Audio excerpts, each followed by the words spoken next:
Species C1764 by C.G. William. Chapter 1. Boom. Empire Scout Ship. Location unknown. One day after longboat FTL jump. Sir, I'm getting some odd results from the scan analysis. An anomalous energy signature in Gamma 43b. Tom reported as he slowly turned round his chair to face the captain of the small three-person scout ship floating in interstellar space at the edge of the Empire. Define anomalies, asked Charles as he looked up from the report he was reading on the display in front of him. It looks like a massive antimatter detonation, somewhere close to a kilogram in size. The officer hesitated and glanced back at his console where the data was continuing to stream in. It might actually be larger than a kilogram yield. The instruments aren't designed to read an antimatter detonation with any accuracy at those yields. Charles nodded and leaned back into his chair. What's the distance to the beacon?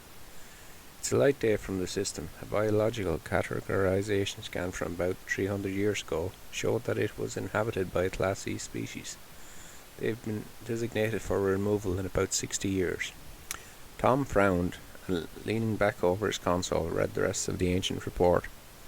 There was high probability that they would destroy themselves before reaching antimatter technology, though. In fact, the analysis had them at a 99% likelihood of destruction shortly after discovering atomics. Well, it seems they advanced to blowing themselves up with antimatter instead. In the end, that's probably better. Less radiation to clean up, said Charles as he turned back to the initial report he had been read. A very promising Class B species in Sector Gamma 40A was almost at the state where their introduction to the Empire would go off without too much strife. The fact that the Class C species was blowing itself up a few sectors over was inconsequential. Adjust course so we can get some scans. The analysts will probably want to see what happened to them, given the likelihood they would advance far enough technologically to produce antimatter. Get Sam up here to go over the data as well. Tom, grumbling to himself, quickly followed the orders, adjusting the course of the small patrol ship for the next tachyon jump. Charles, meanwhile, sent a short report off the command, stating the reason for the course deviation. The Class C species had most likely destroyed itself, so the analysis they performed here would more likely than not determine how much damage had to be repaired before the colonization efforts could begin. Ready to jump, sir, said Tom. Execute. Charles settled back in his chair as he gave the order. They were being a tad over-formal as it was, but used to commandeering larger ships where an FTL jump was an event. Charles still preferred to order the jumps rather than let the navigator execute them when ready. Smoothly, the old patrol vessel drifted onto the stream of tachyons from the beacon and moved into FTL. Sam stepped onto the bridge as they completed the acceleration, and the familiar red and blue lights began to flash past the main display and windows of the forward compartment. Yawning, the woman stretched and, moving slowly, sat down at her station. What's going on? She asked. Anomaly in Sector Gamma 43b. A Class C species has developed antimatter and blown themselves up, said Charles. Perking up slightly at the chance for an actual analysis, Sam quickly pulled data on the species up and threw it onto the main monitor. They are something of a deviant species. Take a look at them. An image of the Class C male appeared on the screen. Curious, the Dorvakians all looked at it, faintly repulsed by the genetic degradation the species had plainly suffered. White skin for the most part, follicle growth in their skulls, and 2 extra sets of fingers and toes, said Sam as she read through the report and looked up at the image. Charles nodded in affirmation as he looked at the image. The species certainly had deviated enough from the norm to easily be classified as Class C. Anything this far gone from the seed had no hope of ever being brought back into the fold. Any other changes? Asked Charles. They have heightened aggression, and their musculature is larger to match. The common specimen would be around 30% stronger than a Dorvakian. Like most Class Cs, they've been infighting for thousands of wars. When the first scan was completed, they had only just started to burn hydrocarbons for fuel, so it's surprising they've advanced this far. Hopefully they haven't destroyed the planned secret system too much. Most Class Cs completely trashed the biospheres when they discovered hydrocarbons. Charles nodded in agreement. So the planet is candidate for colonization then? A prime candidate, sir. Charles looked at an image of the blue-green planet. It didn't deserve the monsters on its surface. Taking care of it would be another of the perfectly nurtured garden worlds of the Empire. At the moment, it was probably choking underneath pollution from the infection on its surface. Removing what was left of the species would be simple enough though, and soon the world would be healed. The name the species had given it might stick around though.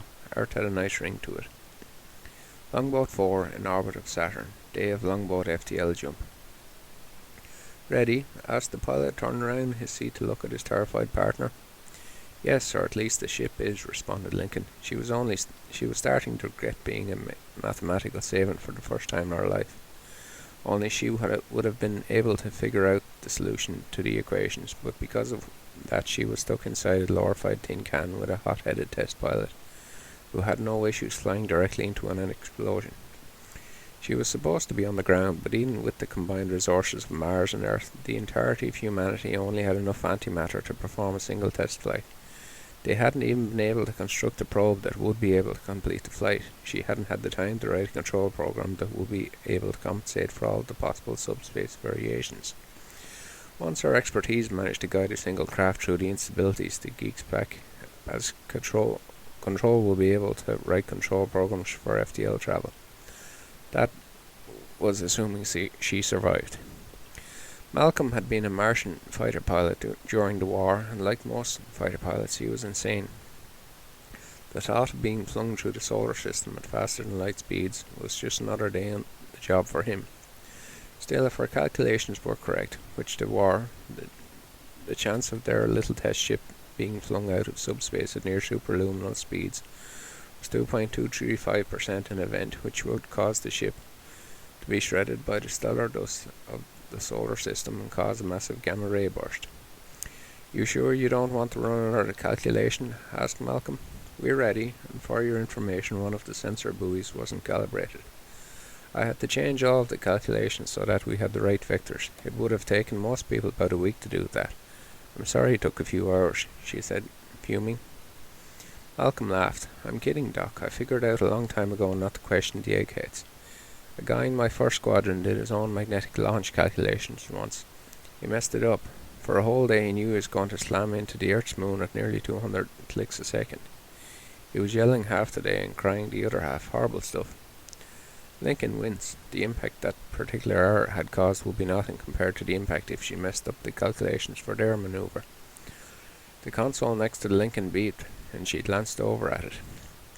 Control agrees with my figures. We're clear to accelerate whenever you're ready. Malcolm smiled and activated the launch system without any further prompting. At nearly 3 kilometers long, the magnetic launch rail in orbit of Saturn was the largest orbiting structure in the solar system, although it was still minuscule compared to the Martian station. Even so, the magnetic rail would only be able to launch them at 0.005% the speed of light. The inertia compensation systems of the ships greatly reduced the stresses the occupants experienced, but only so much as to keep them from being smeared against the far bulkhead and no more. Lincoln grunted as she was shoved backwards in her seat by the acceleration, and unable to focus on her instruments, watched as the rail by underneath their small ship. The supercooled magnets inside of it pushing them to almost unimaginably fast speeds in the vacuum of space. Her stomach, which had jumped up into her throat at the initial acceleration, felt as if it were crawling out of her. Within moments they were clear of the rail, and Saturn, the only visible point of reference in space around them, began to slowly recede from view. The fact that she could actually perceive the planet as shrinking even as she looked at it for a half second only made her want to shut her eyes and try to ignore how quickly they were now moving. Extending the stabilization arm, said Malcolm. The arm stored on both sides of the ship slowly unfolded and extended out. From then, the rest of the assembly disengaged from storage and erected itself, forming 2 shallow dishes, one pointing forward and the other back. Arming the warheads, Malcolm flipped another switch at his station. Lincoln felt a slight movement of the ship as the payload doors opened. A strange matter warhead was released from its hard dock and moved to point forwards.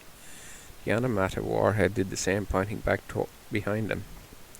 This particular antimatter warhead was the combined antimatter armament of both Earth and Mars from the war, nearly a kilogram of antimatter. The interaction between two of the most energy-dense substances in the known universe would in theory rend a hole in the very fabric of space-time itself, and allowed the longboat 4 to slip into subspace. In theory, her math was correct. Lincoln had no doubt about that. Her fear was that which she had no data on, subspace itself. If they would be able to survive in it was one of the largest questions of the test. "You ready, Doc?" asked Malcolm, turning around in his seat again to look at her. The scientist was pale white. Despite that, however, a smile that mirrored Malcolm's own was splattered across her face. She was afraid, certainly, but just as excited as he was. Lincoln took a breath and nodded. "We're ready.